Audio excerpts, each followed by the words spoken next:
There were no Freedom Day celebrations in KwaZulu-Natal today as search and rescue efforts and recovery efforts rather continue after the deadly floods of 2 weeks ago. All official celebrations cancelled to honour the more than 400 lives lost. Dozens of people still missing.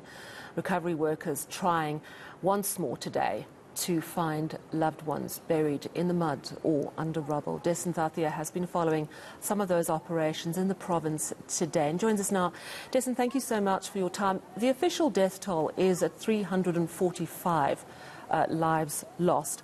But we know that over the last week or so there have been more bodies recovered, and yet the official death toll has not yet included them. Just explain the process of how many people have been recovered and when that death toll, sadly, is going to climb again.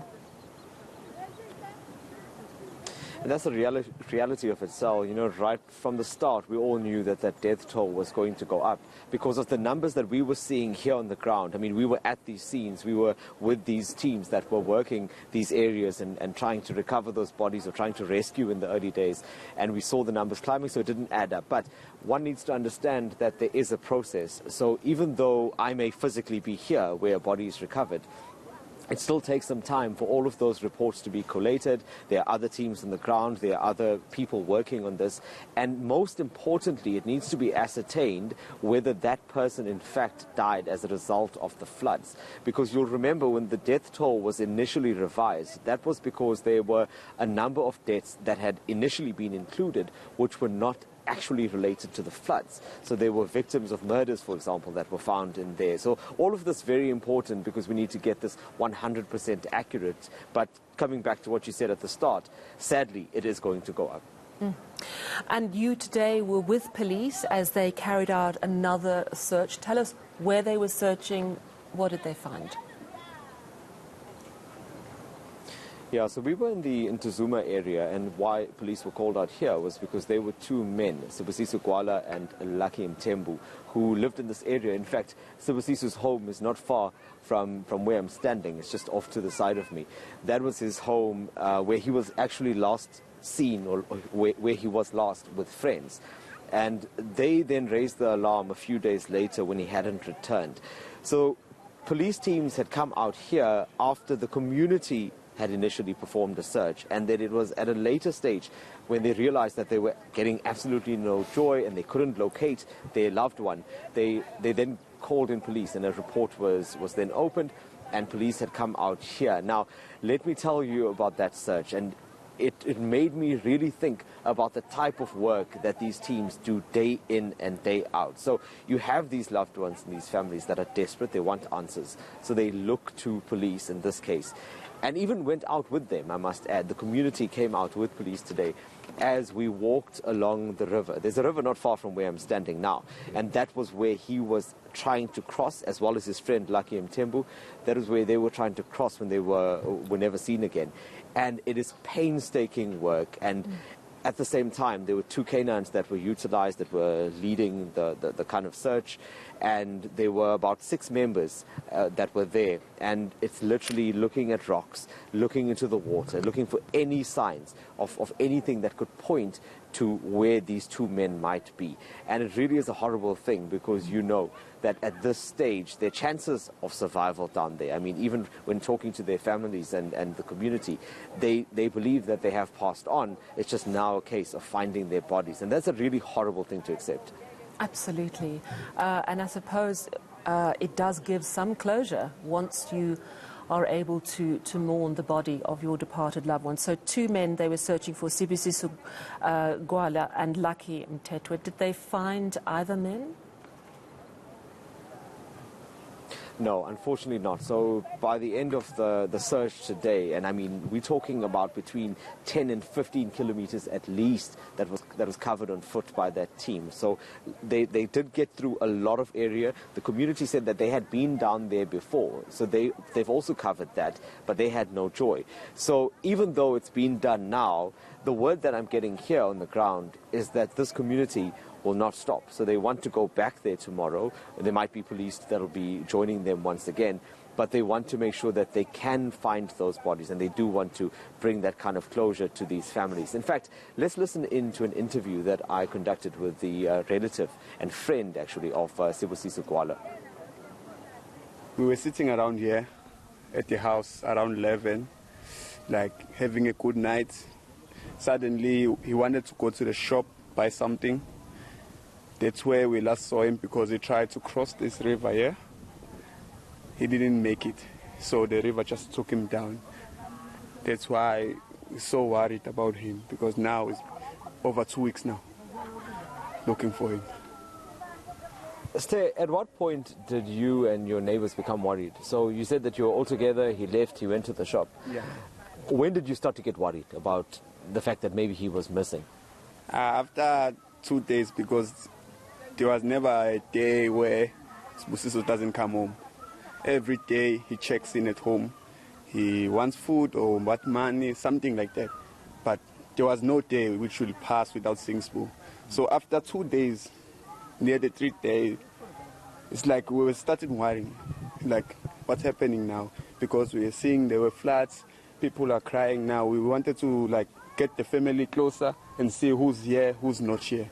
So we started seeing there that Sibusiso is gone.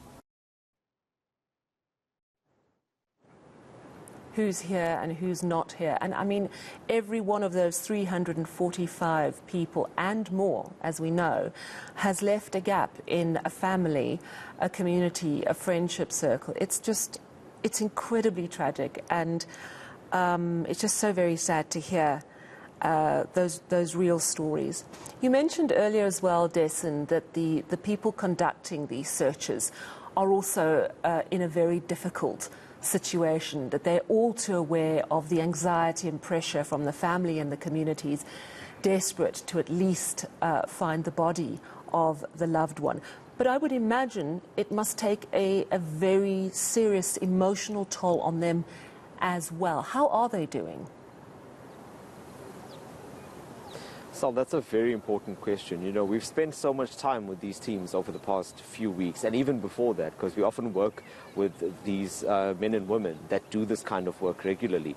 And the thing that stood out for me this time around was how many of them, just in conversations on the side or at the end of a day, were telling me how they had to pull a child out of rubble or recover a child's body out of the river.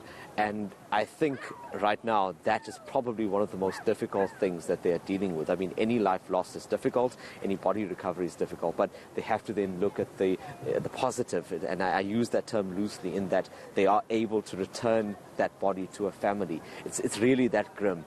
But over the long term, this certainly is taking an emotional toll. There's also fatigue to deal with. Remember, these people have been doing this flat out for about 2 weeks.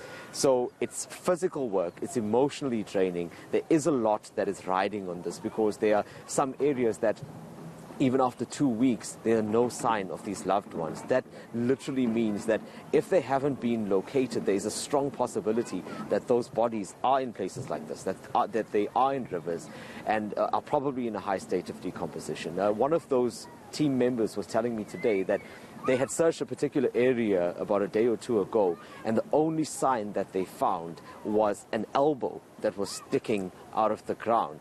And it was there that they had to then bring in spades and things and try to dig around that area. That is what they are dealing with. And I imagine that it's extremely tough, especially at the end of the day, when after doing all of that, you're still unable to give those that are waiting the answers that they expect from you. Absolutely. You know, Dasen, it's just too tragic. And they also, and you have warned us, that there will come a time when the recovery team say it's pointless to carry on. How close are we to that point? Well, at this point, we haven't reached there yet, because they are still actively working and responding to these areas where reports are still coming in. Remember, after the initial phase, reports continue to stream in, and police then try to split their resources to deal with that, as well as the other resources that came in, volunteers and SANDF and so on.